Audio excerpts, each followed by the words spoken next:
पप्पू अपने पिता के साथ मीरा के घर गया और शादी की बात तय कर दी। ठीक है, अगले दिन देखो मीरा, आज हमारी सुहागरात है। तुम इस तरह शर्माती रहोगी तो कैसे चलेगा बताओ। शर्म तो हर लड़की का गहना होता है मेरे पप्पू। बाहर कितने जोर से बिजली कड़क रही है, बारिश भी बहुत तेज हो रही है। इस झोपड़ी में तो पानी बहुत टपक रहा है, देखो ना सारा पानी अंदर आ चुका है। बरसात के मौसम की वजह से हर रोज छमाछम बारिश होती थी। कपड़े से बनी हुई झोपड़ी पानी से लपालप भर गई। सारा पानी अंदर भर गया और कुछ ही देर में वो झोपड़ी टूटकर पानी में बहकर चली गई। दोनों काली रात में खुले आसमान के नीचे थे। बारिश भी बहुत तेज हो रही थी।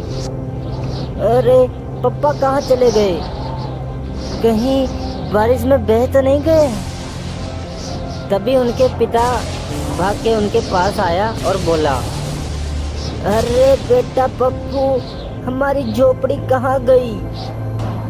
ससुर जी, हमारी झोपड़ी पानी में बह गई। हाँ, तो हमारे पास कोई तरपाल है ना कोई मजबूत कपड़ा जिससे हम दोबारा झोपड़ी बना सके। और ऊपर से इतनी तेज तूफान आया है, कैसे हो गए ये सब? अरे बाप रे, बातें मत करो। देखो बिजली कितनी तेज कड़क रही है। ठंड की वजह से तुम्हें बुखार आ जाएगा। तभी पप्पू के पिता की नज़र एक ट्रेन के डब्बे पे पड़ी जो काफी दिनों से पड़ा था। पप्पू वो देखो, वो ट्रेन का डब्बा कई सालों से ऐसे पड़ा है, फालतू में बेकार पड़ा है। बारिश थमने तक उसमें चलते हैं। कम से कम इस बारिश से तो राहत मिल जाएगी। हाँ ससुर जी, ये आपने बिल्कुल सही कहा। हम बचपन में इन ट्रेन के डब्बों में खेला करते थे। चलिए जल्दी चलिए, इस बारिश की वजह से तो हमारी सुहागरात भी अधूरी रह गई। अरे अरे मीरा, कम से कम अपने ससुर जी के सामने ऐसी बातें तो मत करो। अब इतनी तेज बारिश में मुझे कुछ समझ में नहीं आ रहा है कौन ससुर है कौन मेरा पति। जल्दी चलो। वो लोग उस रात उस खाली पड़े ट्रेन के डब्बे में चले गए।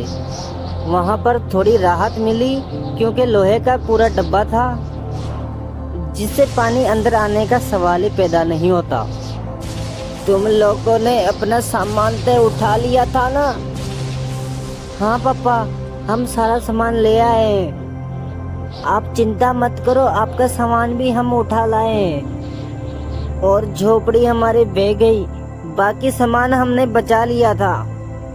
ठीक है, तुम लोग इसी डब्बे में आराम करो, मैं दूसरे डब्बे में जाता हूँ। पप्पू के पिता दूसरे डब्बे में जाकर अपने कपड़े बिछाकर वहीं पे सो गया। अगली सुबह भी बारिश बंद नहीं हुई। तभी मीरा ने कहा, देखो पप्पू, हम जिस तरह से झोपड़ी बना के रहते थे उसका भी कोई सहारा नहीं था। कभी ना कभी तो वहाँ से भी भगा दिया जाता था।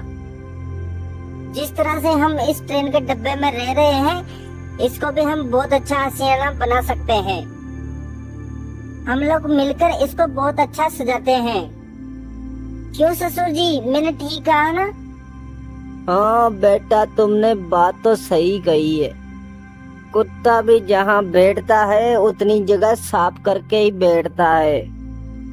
अगर तुम इसे अच्छा बना सकती हो तो बना दो, हम लोग भी तुम्हारी मदद करेंगे। इस तरह से चमचमाती बारिश में उन तीनों ने मिलकर ट्रेन के डब्बे को इस तरह से सजा दिया।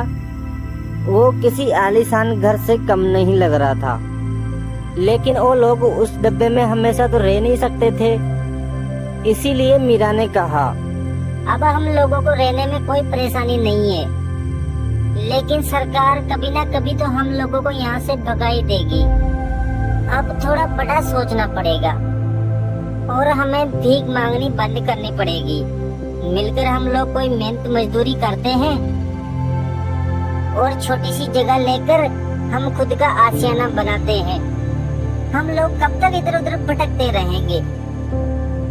ससुर जी को भी कितनी तकलीफ होती है, उनके बारे में तो सोचो। अब मीरा और पप्पू भीख मांगना छोड़कर मजदूरी करने लगे। वो लोग रेल के डब्बे में रहकर खूब मेहनत करके उन्होंने एक छोटा सा खेत खरीद लिया, क्योंकि खेत की जमीन सस्ती मिलती थी। लेकिन अगले दिन वहाँ पे सरकार के कुछ लोग आए, उस ट्रेन के घर से उनको भगा दिया। पापा तुम चिंता मत करो, मीरा की वजह से कुछ बड़ा सोचने का मौका मिला।